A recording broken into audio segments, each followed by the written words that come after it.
Everyone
because of Corinth's reputation, they even created a new word that I'm going to try to pronounce. It's called Corinthizomia or Corinthiazome, which means to live immorally like a Corinth.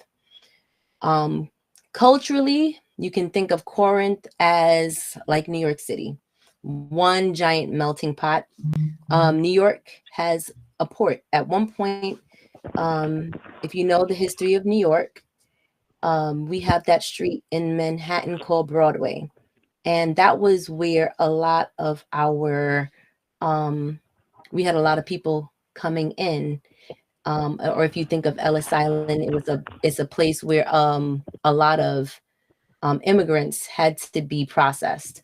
Corinth, because it was near that port, it had a place where all of these people came in and to trade. And so they were very mixed. Socially or socioeconomically, so thinking of how they socialize and their money, there was a very big division between their finances. There was the very rich and the very poor. And this plays a very important part when we are thinking about the Lord's Supper and the issues that are going to be addressed. So that's something that I want you guys to remember, is that there was the very rich and the very poor. So Paul's letter, it was aimed to resolve some conflicts in First Corinthians. It was aimed to solve some conflicts and clarify some misunderstandings that the Corinth church had as a community. The letter promotes unity among the members by urging harmony and mutual respect. And Paul also sought to sought to deepen the Corinthians' understanding of what it is to be a Christian, their beliefs, and to help with the guidance and give correction where they needed it. So let's see. So the purpose and the audience of Paul's letter was, again, to address the church conflicts. So Paul's letter aimed to resolve conflicts. We talked about that, right? Yeah.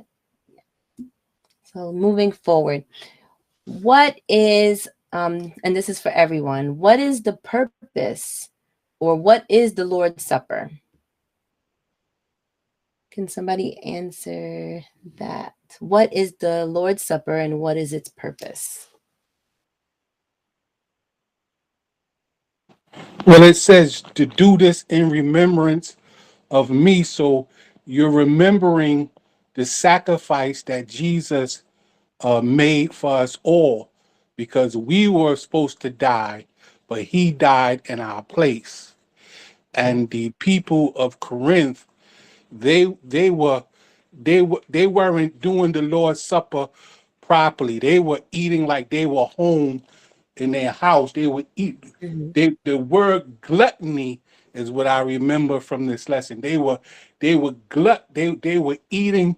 I mean, just feasting at the table, and they also was drinking to get drunk. So they were all getting drunk and eating like crazy. And like you said about the rich and the poor, they only included the rich. They did not include the poor, so they wasn't dealing in unity. Right. Thank you, Deacon Casper. You got all the answers tonight, but there's some more. So someone else, anybody else? We just did communion on Sunday. Can somebody tell me what is communion? What you believe communion is?